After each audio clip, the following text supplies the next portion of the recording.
नमस्कार, मैं हूं आपके साथ नम्रता शर्मा। कहते हैं वक्त का एक पल का भी भरोसा नहीं होता। आपने कई बार देखा होगा, खुशी का माहौल होता है, एक सेकंड में गम में बदल जाता है। या फिर कई बार आप इतना स्ट्रेस फील कर रहे होते हैं और एक सेकंड में कुछ ऐसा होता है कि आप पूरी तरीके से एकदम एनर्जेटिक हो जाते हैं। खैर, इन सब के बीच आज आपको उत्तर प्रदेश के इटावा से एक बहुत दुख भरी खबर बताएंगे। आपको बताएंगे कि शादी का समारोह कैसे मातम में पसर गया और उसके बाद फिर से एक बार खुशियों की सौगात लाने की कोशिश की गई। ये सारी चीजें हुई उत्तर प्रदेश के इटावा जिले में। दरअसल यहां पर एक शादी समारोह चल रहा था और तमाम रस्में निभाई जा रही थी। दूल्हा दुल्हन सारी रस्मों को निभा रहे थे कि अचानक से दुल्हन बेहोश होकर गिर गई। आनन फानन में उसको अस्पताल में भर्ती कराया गया तो डॉक्टर्स ने उसे मृत घोषित कर दिया और बताया गया कि दुल्हन को हार्ट अटैक आया है, जिसकी वजह से उसकी मौत हुई।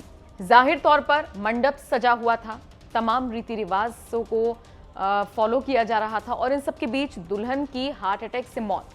पूरे घर में, पूरे जो गांव है वहां पर मातम पसर गया और जिसने भी इस खबर को सुना वही इस खबर पर इमोशनल हो गया कि अब उस दूल्हे का क्या होगा, उस परिवार का क्या होगा, आखिर किस वजह से उसको हार्ट अटैक आया।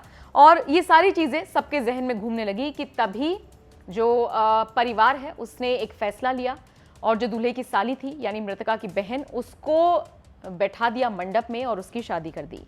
कुल मिलाकर ये जो पूरा मामला है ये इटावा के भरथना क्षेत्र के समसपुर गांव का है, जहां पर सुरभि नाम की लड़की की शादी तय हुई थी।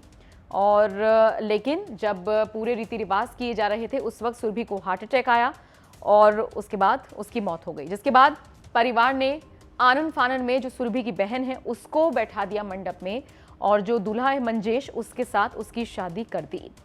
अब जो परिवार वाले हैं वो एक तरीके से इसको ठीक फैसला भी बता रहे हैं, क्योंकि आप समझ ही सकते हैं कि किसी के घर में शादी का समारोह और वहां पर ऐसा कुछ घटनाक्रम हो जाए, ऐसा हादसा हो जाए तो उस घर की, उन घर वालों की, दूल्हे के परिवार की या दुल्हन के परिवार की क्या स्थिति रही होगी। तो ऐसे में आप ये कह सकते हैं कि एक ही घर में पहले खुशी, फिर मातम और फिर से खुशियां लाने की कोशिश की गई।